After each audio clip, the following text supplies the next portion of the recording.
Now, Bitcoin isn't the only cryptocurrency, actually. There's 140 plus. Now, there's the DogeCoin. DogeCoin was created by Jackson Palmer, and it's not so mysterious like Satoshi Nakamoto. You know, he's just an engineer. And Dogecoin started with the Doge meme. Now here's a few pictures. They became viral, pretty much. And somebody said that, well, why don't we make a new cryptocurrency from this? So by the end of the 2013, they created the Dogecoin, and it's been very popular. It's going up in worth and in popularity. I think it could be the next cryptocurrency, the next Bitcoin. Now, here are the 5 most popular cryptocurrencies on CoinMarketCap.com. It's a place that any of you can go to. Now, the first is Bitcoin, second is Ripple, third is Litecoin, fourth is Purecoin, and fifth is Dogecoin. Now, just recently, like yesterday, a new coin, it came into 4th place. Sorry, I don't have it. It's called Israel Coin. Like, it was created on Tuesday, and I discovered it just yesterday. And it went up 800% in worth, so that's why we couldn't bring the rest of the mining equipment. Now, this currency is very promising. Actually, even Dr. Ben Bernanke, he's a former chair of the Federal Reserve, he said pretty much that this currency has promise, and he made the Bitcoin popular by saying that it skyrocketed to 1,000 for 1 Bitcoin after he said this quote. And basically what's so good about it is no one controls it. It's decentralized, and it's pretty much for the people, and it's by the people. Because now our dollar is based on the Federal Reserve, which they can just print, you know, say I want $1,000 in my banking account. But here, it doesn't work that way. No one controls it. It's decentralized. So that's the main promise and why this could be the next currency.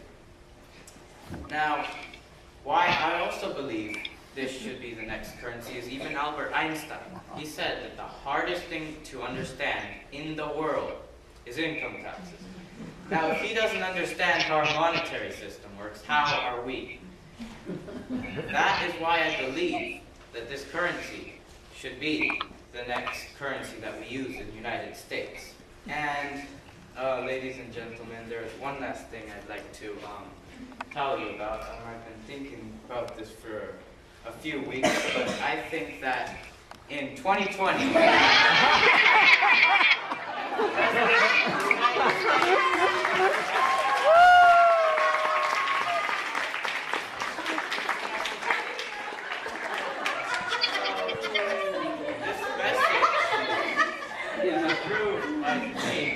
Aaron Romero. So we need to go back to the country that our founding fathers promised. It's coming, and you can make a change.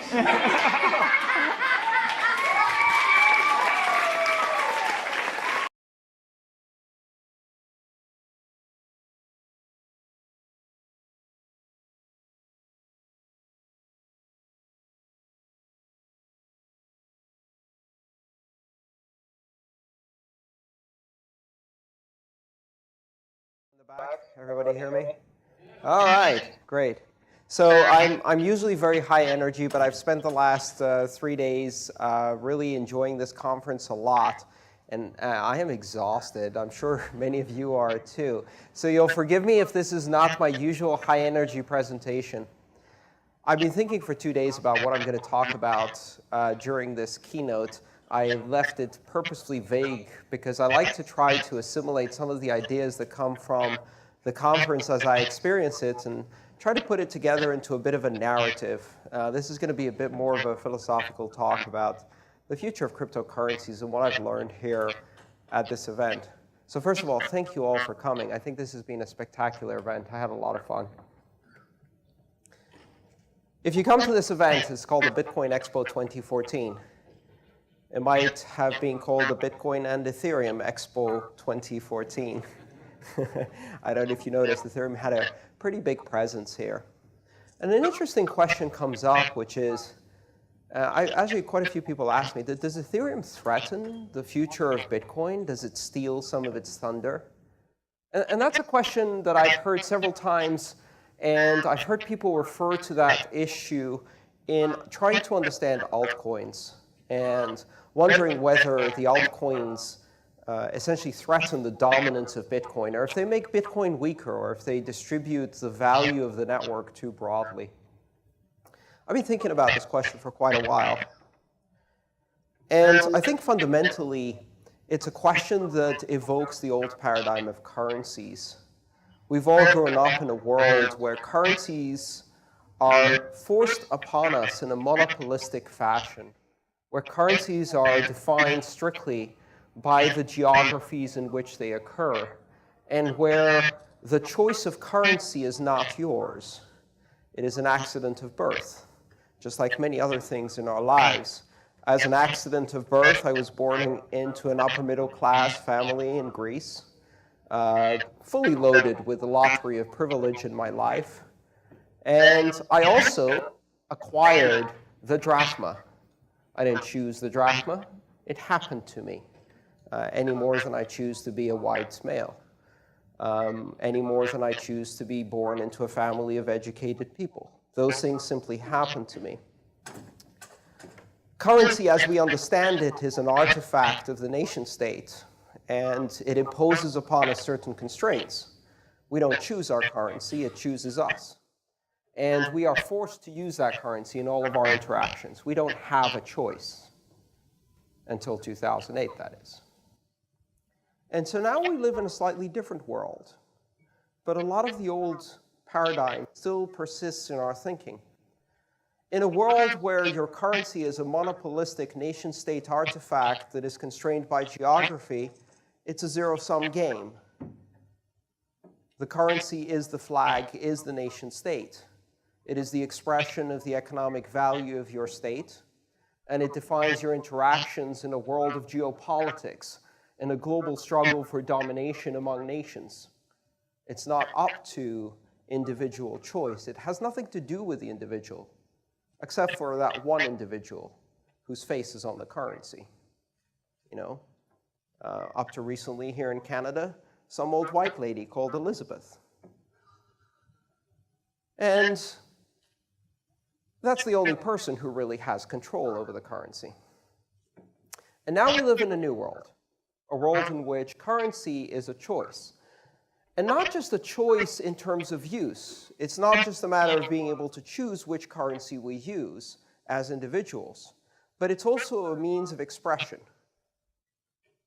This is one of the things that crystallized in my mind a few months ago as I thought about the evolution of alt currencies, as they're called. If you haven't seen it, there's a website called coingen.io, and it allows you to use a web form to create a currency. Up to that point, I was thinking, how many currencies will there be? How many altcoins will there be? And how will altcoins compete in a world of cryptocurrencies as we move into the future? Will there be hundreds of altcoins? And if there are hundreds of altcoins, what does that mean for the value of each of the altcoins? How do they compete? And that was the wrong way of thinking about it. Because I saw currency as a zero-sum game, just like it had been imposed in my worldview from the nation-states that created currency. And then I started thinking of currency as an application, and then I started thinking of currency as a means of expression. You see, money, at the very root of it, is a language. It's a language we use to express value to each other.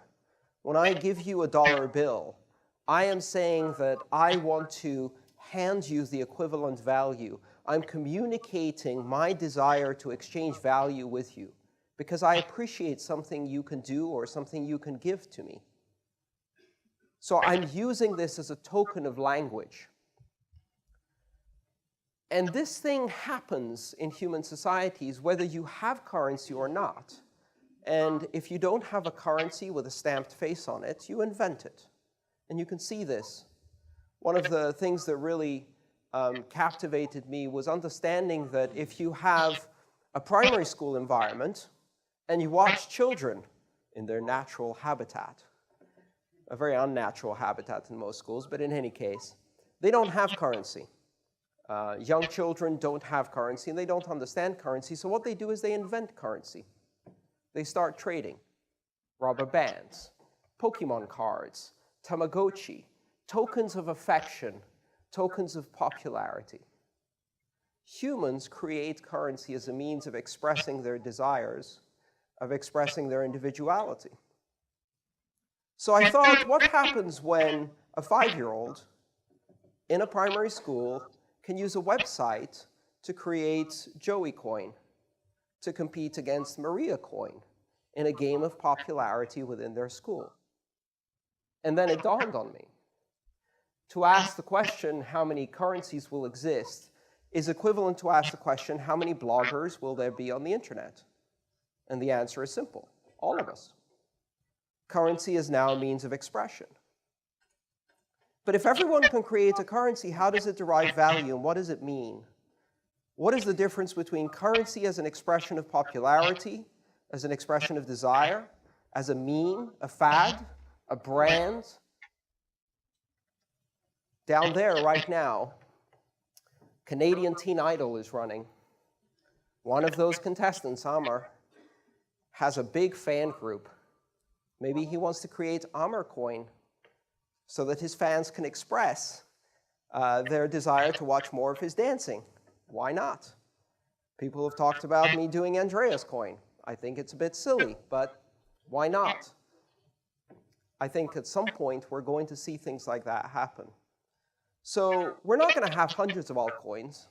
We're not going to have thousands of altcoins. We're going to have hundreds of thousands, and then millions of altcoins. And then there'll be thousands of altcoins being created every day to organize local communities, to express bands, to create popularity contests for short term, for fads, to codify the latest internet meme, to create the latest fad. How the hell do you tell which ones have value and which ones don't have value? That's a very different world from the one we live in today. And I'm looking for parallels to understand what this means, and I often go back to looking at the emergence of the first decentralized system in my lifetime, the internet, and what it did for understanding information, information scarcity, opinion, and authority of opinion, and what it did to us as a society as the internet emerged into our global scene. So there used to be a time that if you wanted to read authoritative opinion, you bought a piece of paper from an organization that had a printing press that was 3 stories high and 4 football fields long and had a really great name, like the New York Times. And that organization could buy ink by the barrel. And through that ownership of this enormous manufacturing facility, they had the weight of authority. And so we imbued authority into these institutions, and we used that authority to decide which opinions mattered and which opinions didn't. We used them as gatekeepers of authority to give us guidance in understanding opinion. And then the internet destroyed all of that, because suddenly anyone could print and anyone could publish. And I remember in the early days, people talked about, well, how the hell will we know which opinions matter if anyone can have an opinion? The world will come to an end, surely. A funny thing happened. We shifted from a world in which authority of opinion came from the issuer, from the authority of the publisher by proxy, into a world where we had to look at opinion on its own merits, on the content of that opinion. And we arrived at a world where Judith Miller of the New York Times prints bullshit that sends an entire nation into war, and an Egyptian blogger on the front lines of a revolution prints the truth that nobody wants to hear. And suddenly the world is upside down. Authority is no longer the person who owns the printing press, but it is now the person who has the content that matters. And we just did this to currency. Because now the authority is not derived from the sovereignty of the issuer, from the printing press of a nation state that can declare through monopoly and use of force that this is the currency you will use. Now we can choose currency, and a 5-year-old can create currency. And maybe the currency that the 5-year-old created has monetary value. Maybe it doesn't. Most likely it doesn't. Some will.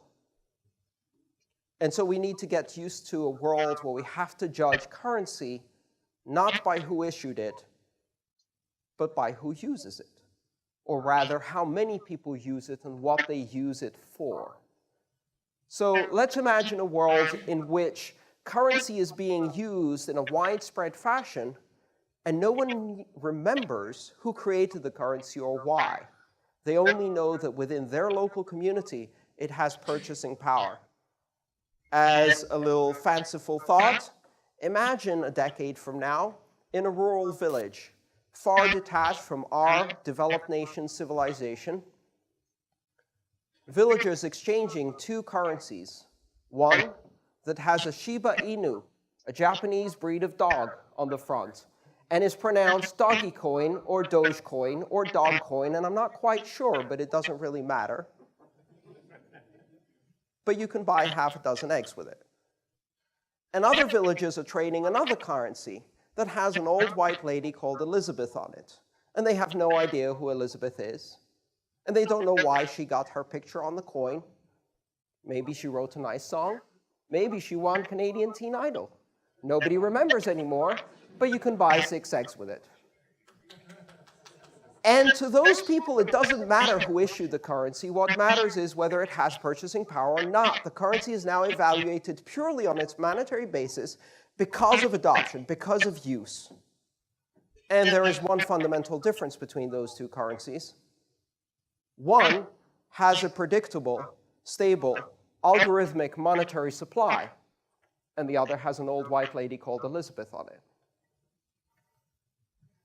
So, in fact, one of them has some real intrinsic value because it's removed some of the uncertainty of the monetary system from it. The other one doesn't really. We need to get ready to live in a world where multiple currencies will coexist. So currency as a means of expression, currency as a tool of language, is no longer up to the issuer. It is up to us as individuals making a choice to use that currency, and we give it value through our use. We give it value through adoption. And we will be surprised by some of the currencies that will emerge from a fad, that will emerge from a joke, perhaps even a sick joke, and will explode into viral consciousness on the internet, and then become real monetary powers in use across a broad population, surprising all of us. How the hell do we operate in that kind of world? And what does it mean to have competition between currencies if there are millions? If digital scarcity really applies, but only on a local basis and only within the context of each one of these currencies, if scarcity is not derived from the issuer, but is derived in terms of adoption and in terms of the token itself, we're going to have currencies for different uses. Already, you have Bitcoin that provides a very specific monetary policy. You have Ethereum that can provide a contract platform. There's Namecoin for distributed naming conventions. And there's many others, and there will be many others that will solve other problems. Protein folding, search for extraterrestrial life. Maybe we'll have currencies that are better for microtransactions and micropayments with very fast resolution. Maybe we'll have currencies that are better for larger transactions like real estate. Who knows? If you think as currency as an application, then you realize that it doesn't really matter. On the internet, email was the granddaddy of them all, or the grandma of them all. And email, like Bitcoin, was the killer app that allowed us all to see the power of decentralized communications and adopt this new platform. And it was enough to create utility to spread this network all around the world. But it was only the first app. And then instant messaging, and forums, and bulletin boards, and Facebook, and Twitter. Do you worry that Twitter will destroy email? Do you worry that Facebook will destroy instant messaging? Do you worry that the value of email is eroded somehow by the existence of Twitter? We don't worry about these things because we understand that each one serves a different purpose. Some allow us to express a modality of instantaneous real-time communications. Some allow us to have asymmetric communications, where using Twitter, I can address an audience of thousands and receive real-time feedback without having to have a bidirectional synchronous communication. Some, like email, allow us to have more long-term asynchronous communication between people. And what we do is we build interfaces. We build abstractions. We build unifying tools that allow us to use all of these modalities from a single interface and fluidly move from one to the other so that we can start transmitting a short text message to someone, get into a conversation, convert that to an audio conversation, decide that we want to show them our dog, turn on the video camera, convert it into a video conference, and when we're finished with the conversation, follow up with an email to summarize what we agreed on. And now we've gone through 5 different modalities of communication in a single unified interface. I think that's what's going to happen with currency. We're going to start treating currency as an application, and in order to do that, we're going to need interfaces that allow us a unified currency experience, that allow us to have a single wallet with perhaps 150 different currencies in it. And because of inventions like sidechains and decentralized exchanges and fluid and liquid systems, and the complete absence of monopoly, of lock-in, of hostage situations around the currency, we will be able to instantaneously and at very low cost convert from Bitcoin to Namecoin to Dogecoin to Ethereum. And if we can do that, then it doesn't matter because we won't do that. Our unified wallet interface will do that by trying to see what we're trying to achieve with our currency. If I'm buying a house, it might express my transactional will in the modality of Bitcoin because that's the most suitable currency. When I try to name the domain for that house, it will convert some to Namecoin. The contract itself will be paid for in Ether, and when I tip the bartender for the cup of coffee they gave me when I got up that morning, I'll tip them in Doge. My interface will hide all of these differences. I can see a world in which we can smoothly move between currencies in a multimodal way. There's one other thing that comes out of this, which is the very real possibility that we will abstract value and exchange rate from the actual currency. If we have a multimodal communication system, we no longer need to look at the individual values and exchange rates of all of these commodities, or assets, or currencies, or call them whatever you want. There's a very real possibility we're going to have an index currency, a currency that is not in itself tradable, that has no intrinsic use as a transactional commodity, but instead is only used to express the purchasing power vis-a-vis the various coins in our wallet. I may have 1,000 unified currency units. You can't buy unified currency units. You can buy Bitcoin, and you can tell me how many unified currency units that is. And I price everything in unified currency units, and then I pay in Doge or Namecoin or Bitcoin or Ether, depending on how I want to use it. We already do this in financial markets. In fact, you can trade S&P 500. You're not buying a single company. What you're buying into is the aggregation of all of the different things that are in the stock market as an expression of the total value of the market. And you can then use that meta instrument in order to price transactions. For example, the London Interbank Overnight Rate is used as a meta interest rate to contractually tie things to a global set of interest rates. And so you don't need to say, I will buy this at whatever the Bundesbank says. You say, I'll buy this at Libor +2. And then you have a stable point of reference with which you can do transactions. I expect we're going to see much of the same with currency. We're probably going to see meta-currencies whose only purpose is to aggregate the value in all of our wallets from all of our currencies and allow us to understand value as an abstraction that exists independently of the currencies in which it's expressed. So that's a slightly philosophical perspective. And that's why I think it doesn't matter and Ether is not competing with Bitcoin. Bitcoin is not competing with Litecoin. They are all means to express the transactional modality we want to use at any point in time to achieve the goals we want. With this comes a very important and powerful tool. In the choices we make with these currencies, we are also choosing to align ourselves with a community. Adoption is not simply the act of using the currency. It's also attaching oneself to a community that has also chosen to adopt that currency. When I choose to adopt Bitcoin, I am a believer in monetary policy of 21 million total coins as a stable source of value.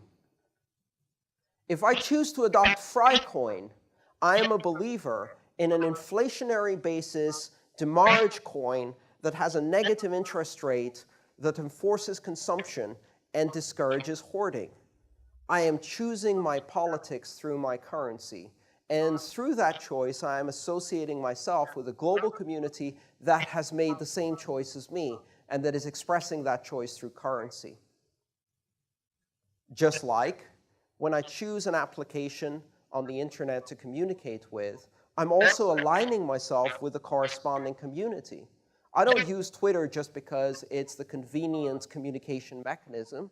I use Twitter because I also agree with many of the concepts and philosophies of the community of other people who choose to use Twitter. But with currency, that choice is a much more powerful political choice. We have entered the realm of metapolitics, of politics by algorithm, of the ability for global communities to form around a common consensus of politics through the choice of currency. You want inflation? Use an inflationary currency. You're a gold bug? Use a deflationary currency. You want a currency that creates a guaranteed minimum income from the poor?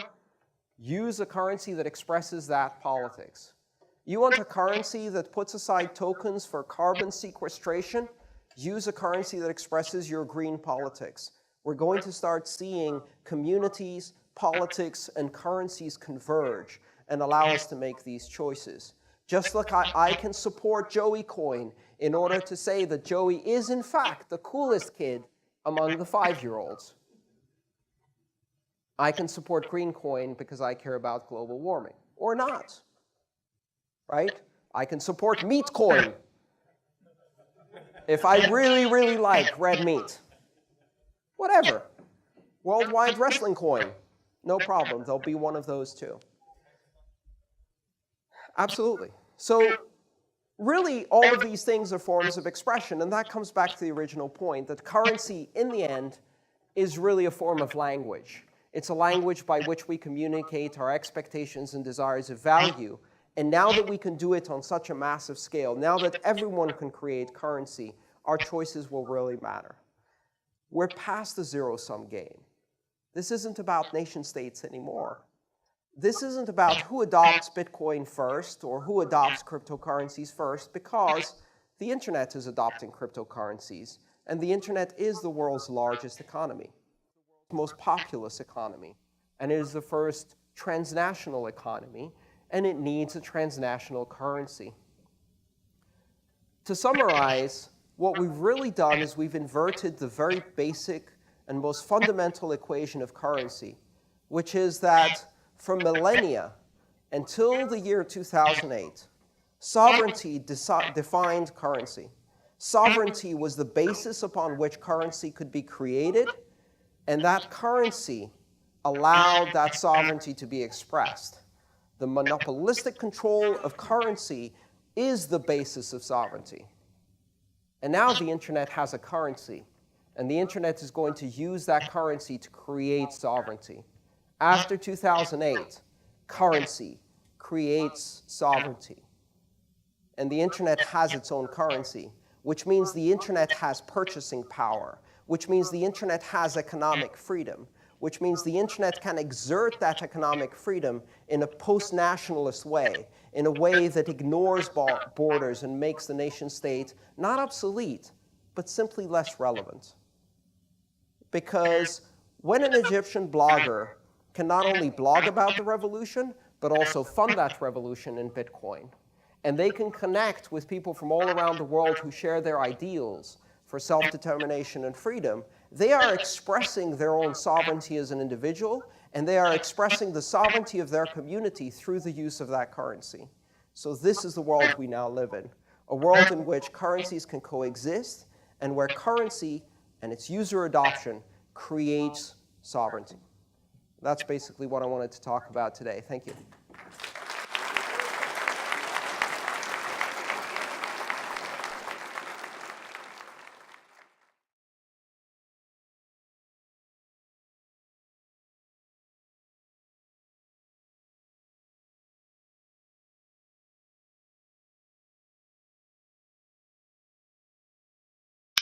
En este momento el precio de Bitcoin es muy económico.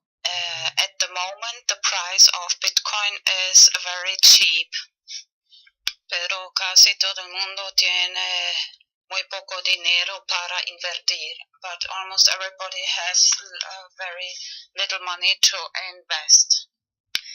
Debería decir que esta idea me vino hoy especialmente cuando vi otra vez una chica ahí pidiendo dinero por la calle. Actually, I must say first, this idea today I got especially when I saw again one girl begging for money in the streets.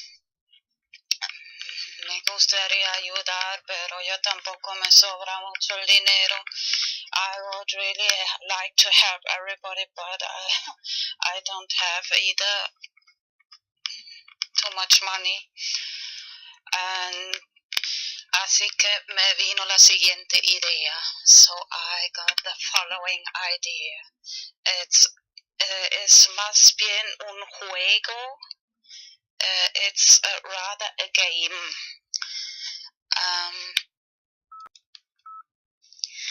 Lo que es muy importante elegir un monedero de Bitcoin que solo tú misma tienes la llave privada.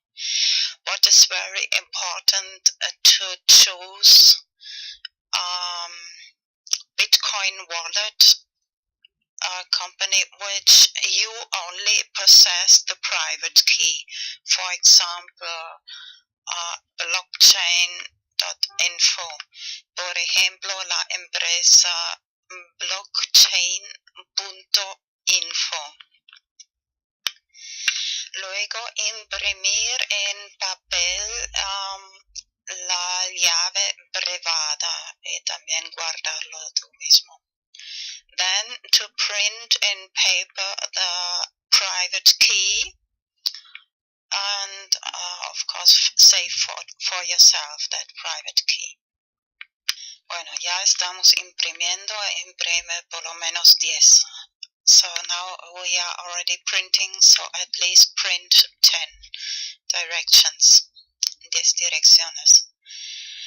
Luego pones algo de Bitcoin, una cantidad, lo que te da la gana en esta dirección.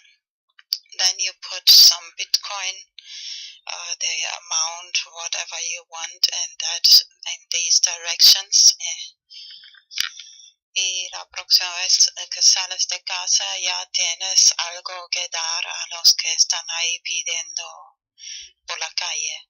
And the next time you go out of the house, you have already something to give for these people who are begging on the streets.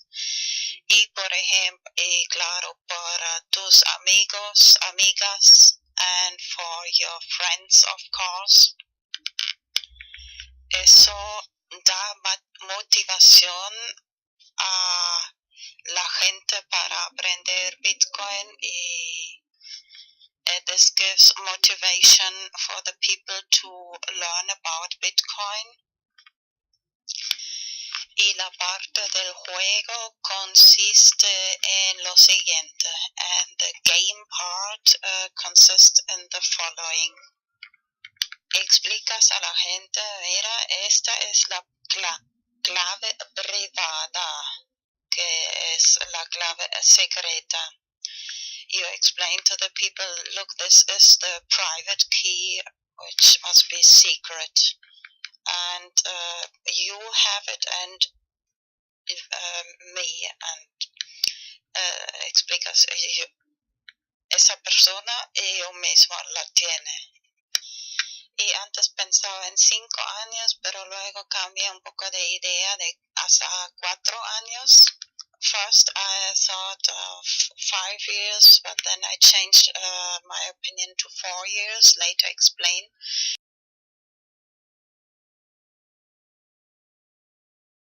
Después lo explico por qué. Les dices, mira, tienes 4 años para poner esta cantidad de Bitcoin a otra dirección. Si no lo has quitado después de 4 años, yo lo quito. So you explain them, you have 4 years to take this Bitcoin out of this direction, of this secret key direction. If you don't do it, I do it after these 4 years, so you lose this. That's this part of the game, es la parte del juego.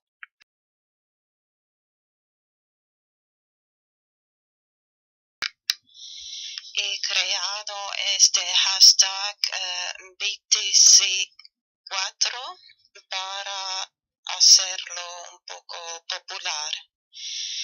I created this hashtag BTC4 to make it a little popular.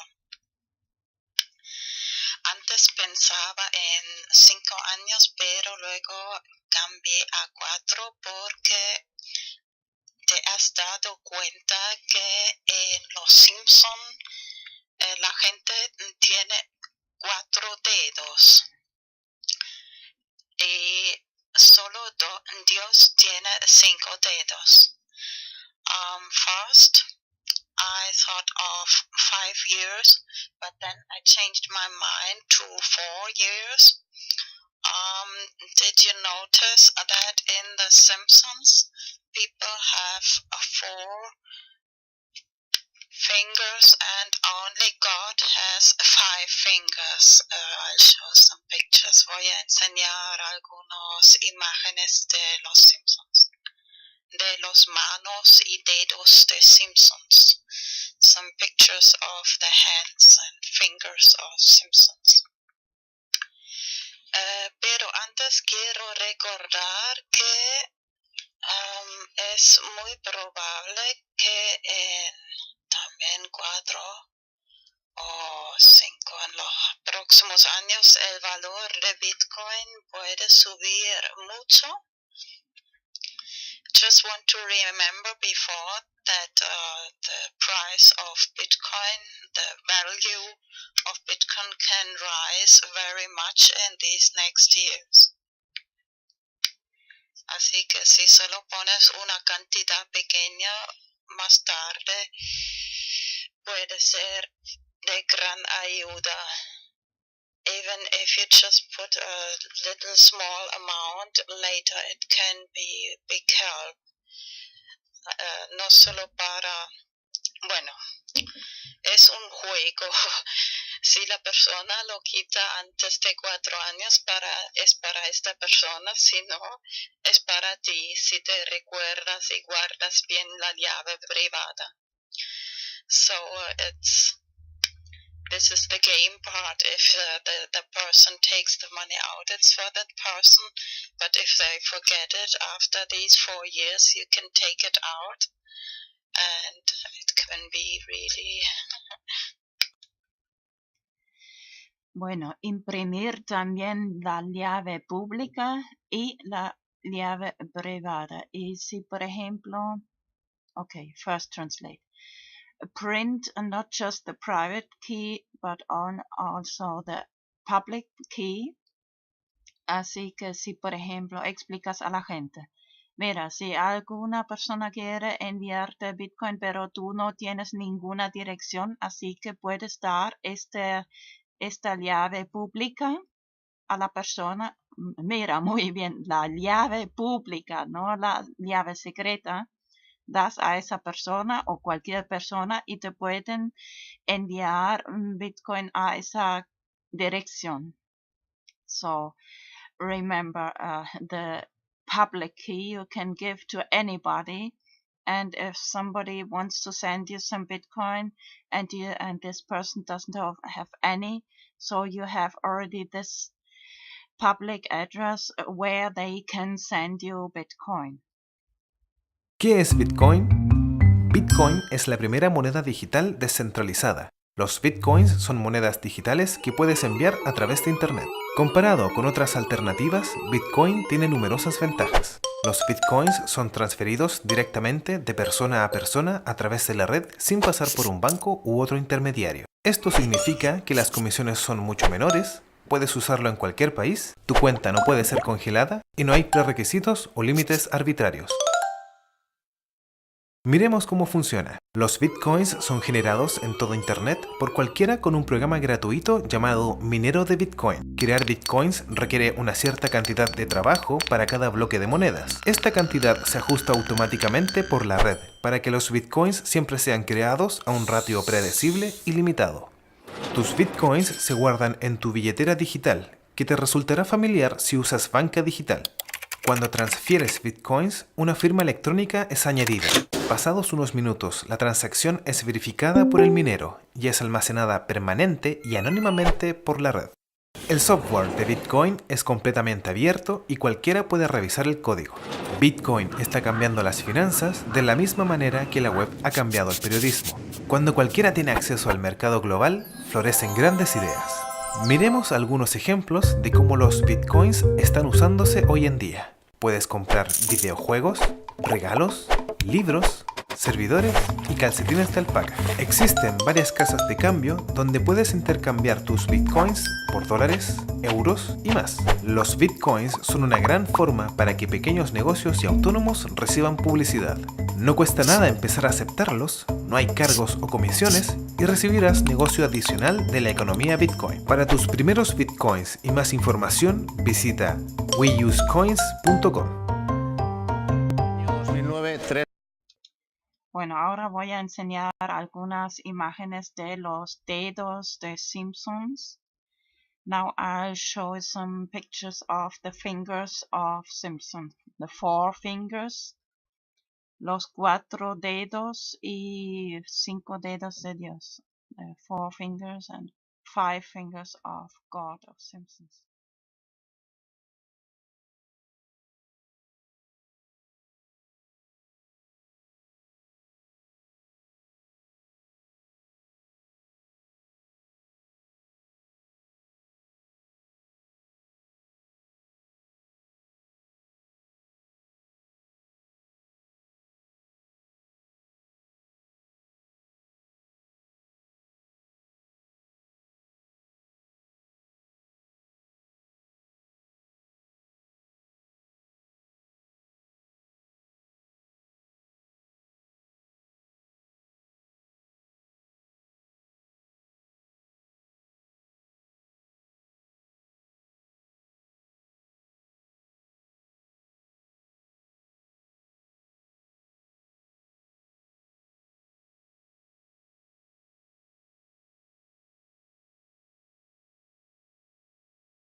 The 13th of March.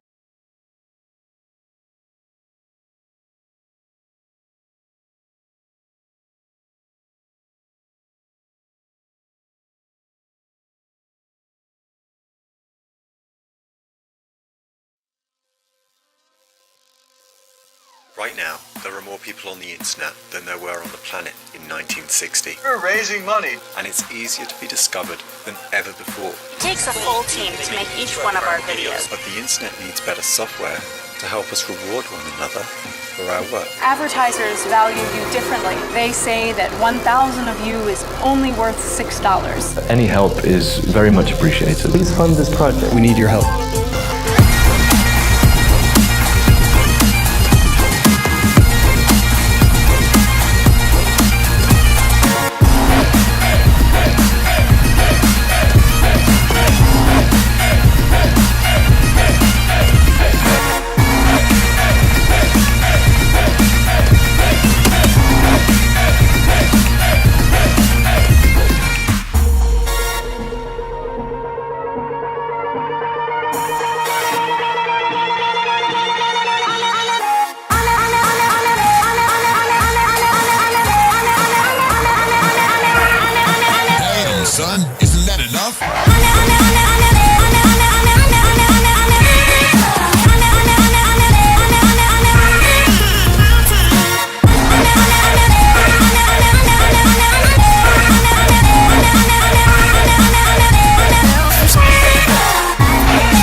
politically and historically opposed to secret societies, to secret oaths, and to secret proceedings.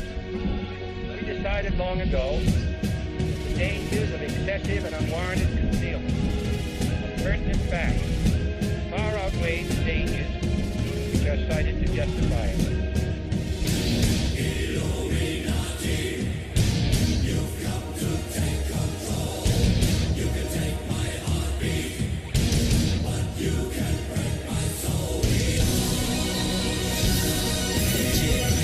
Face the facts, join our hands, make a stand.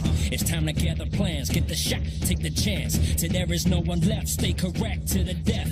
They can't ever break a freedom, we will never let it. The corrupt politics is killing the system. Cynicism is it, and it's everything that you witness. They tell you what to think, make you believe that they're the realness. They feed us full of lies, and yet we always forgive them. Huh? It's all conspiracy, and if you're feeding into it, you're the puppet. The government's pulling strings from above you. It's time for the introduction to truth, and let's start a movement. We've all been brainwashed, they believe that we all are stupid. We believe in what we see and whatever our ears are hearing. But if you look close, listen, gather your own opinion, you'll understand all the lies, lines and what's between them. This word is not your oyster, this word is a fucking prison. Come on!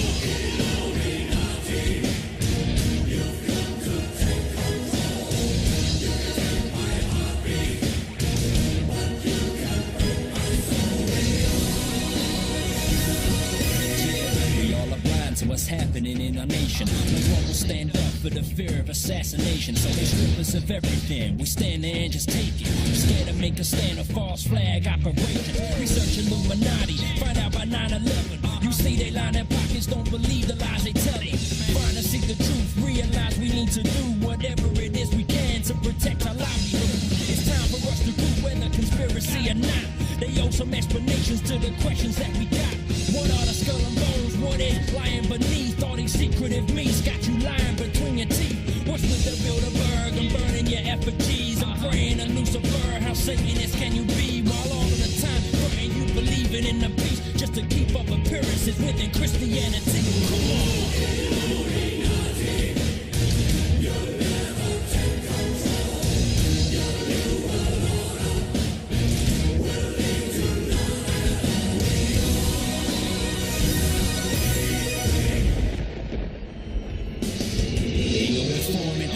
Stay strong when they try to shut us down or turn around, let us storm them. We got the warnings, let us march from the morning through the night. We gon' fight and close the eye and overthrow all these damn secret societies. Why we gotta stand for the new world proprieties? The evidence is clear, we're naive to the lies. Illuminati wolves killing sheep in the night. When will we learn? When will we see what is right underneath all our eyes? This whole time realize we've been deceived and they're trying to deplete us. They brainwashed our minds, may our souls stay free from corruption. Never trust them, let them get ahead. Even if we can't march to the very end. Nevertheless, let them know we will never rest. Till I bid in my beat, not the head. Come on! You'll never take control. Your new world order will lead to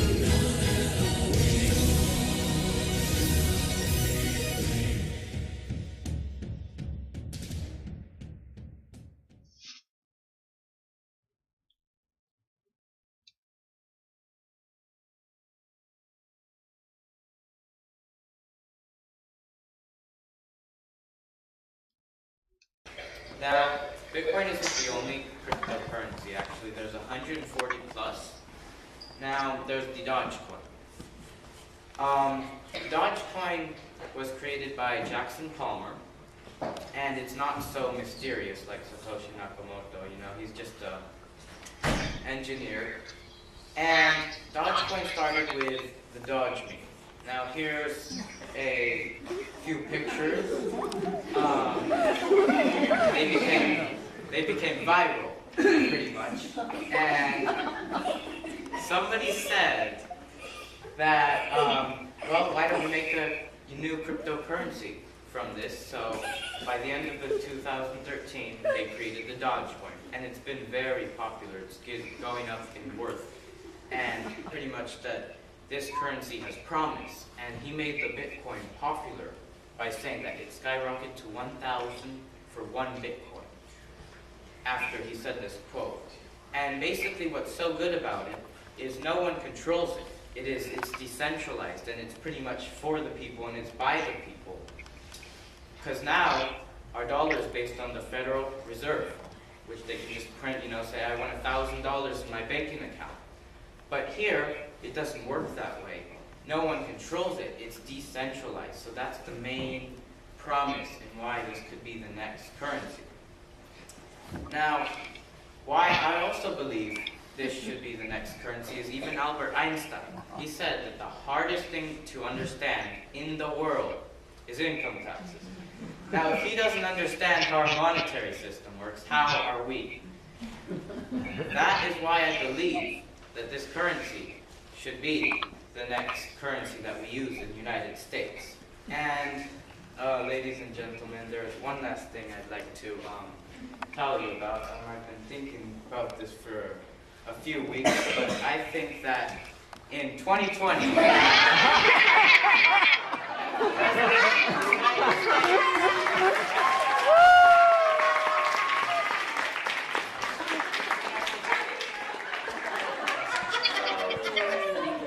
message is approved by me, Christian Aaron Romero.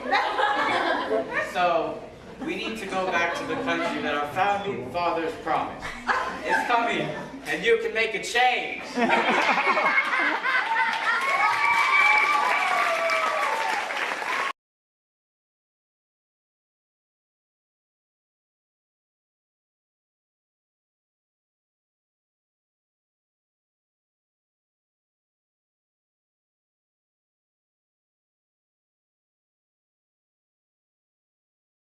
In the back, everybody hear me?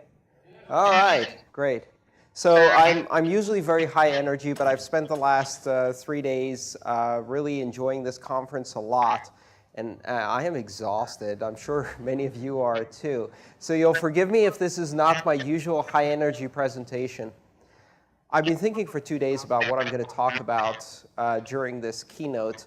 I left it purposely vague because I like to try to assimilate some of the ideas that come from the conference as I experience it and try to put it together into a bit of a narrative.